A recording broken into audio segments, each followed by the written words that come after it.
Hi guys, welcome to a Sunday in my life. ಎದ್ದಿದ್ದೆ late ಆಗಿತ್ತು. ಎದ್ದು papaya ತಿಂದು ಶಾವಿಗೆ ಉಪ್ಪಿಟ್ಟು ತಿಂದು ಶೂಟಿಗೆ ರೆಡಿ ಆಗ್ತಾ ಇದ್ದೆ. ಇವತ್ತು ಒಂದು ಶಾರ್ಟ್ ಫಾರ್ಮ್ಯಾಟ್ ವಿಡಿಯೋ ಮತ್ತು ಒಂದು ಲಾಂಗ್ ಫಾರ್ಮ್ಯಾಟ್ ವಿಡಿಯೋ ಶೂಟ್ ಮಾಡಬೇಕಾಗಿತ್ತು. ಇದು ಶಾರ್ಟ್ಸ್ಗಂತ ರೆಡಿ ಆಗಿದ್ದು, ಒಂದು ಶಾರ್ಟ್ ಫಿಲ್ಮ್ ಮಾಡಿ ಆಯಿತು. ನೆಕ್ಸ್ಟ್ ಡ್ರೆಸ್ ಚೇಂಜ್ ಮಾಡಿಕೊಂಡು ಲಾಂಗ್ ಫಾರ್ಮ್ಯಾಟ್ ವಿಡಿಯೋಗಂತ ಶೂಟ್ ಮಾಡ್ತಿದ್ದೆ. ಇದು 25 random facts about me video upload ಮಾಡಿದ್ದೀನಿ. ನೀವೇನಾದರೂ ನೋಡಿಲ್ಲ ಅಂದರೆ ಕೆಳಗಡೆ ಲಿಂಕ್ ಹಾಕಿರ್ತೀನಿ, ಹೋಗಿ ನೋಡಿ. ಅಷ್ಟರಲ್ಲಿ ಕೃತಿಕಾ ಮನೆಗೆ ಬಂದಳು. ಸೊ ಇಬ್ಬರು ಹೊರಗಡೆ ಹೊರಟ್ವಿ. ಮಂಡ್ಯದಲ್ಲಿ ಹೊಸದಾಗಿ ಒಂದು ಬಾರ್ಬಿಕ್ಯೂ ಹೌಸ್ ಅಂತ ಮಾಡಿದ್ದಾರೆ. ಲೈಕ್ ಒಂದು ಚಿಕ್ಕ ಸ್ಟಾಲಲ್ಲಿ ಮಾಡ್ತಾರೆ. ಚೆನ್ನಾಗಿದೆ ಟೇಸ್ಟ್ ಅಂತ ಹೇಳ್ತಿದ್ಲು ಕೃತಿಕಾ. ನಾನು ಟೇಸ್ಟ್ ಮಾಡಿರಲಿಲ್ಲ, ಸೊ ಅದಕ್ಕೆ ಹೋದ್ವಿ. It was really good. Taste ಇರ್ಬೋದು ಅಥವಾ ಪ್ರೈಸ್ ಪಾಯಿಂಟ್ ಇರ್ಬೋದು, everything was good. I give it a 10/10. ಅದಾದಮೇಲೆ ಮಲ್ಬಾರ್ ಗೋಲ್ಡ್ಗೆ ಹೋಗಿದ್ವಿ, ಸ್ವಲ್ಪ ಕೆಲಸ ಇತ್ತಂತ. ಹಾಗೆ ಕೃತಿಕನ ಮನೇಲಿ ಸ್ಟೇ ಆಗ್ತಿದ್ದೆ ನಾನು ಅವತ್ತು.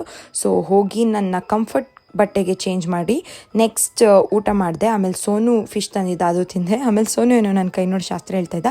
ತಿಂದಿದ್ದು ಸ್ವಲ್ಪ ಜಾಸ್ತಿ ಆಗಿತ್ತು. ಸೊ ಕೃತಿಕಾ ನಾನು ವಾಕಿಂಗ್ ಹೋಗಿ ಈ ಡೇನ ಎಂಡ್ ಮಾಡಿದ್ವಿ.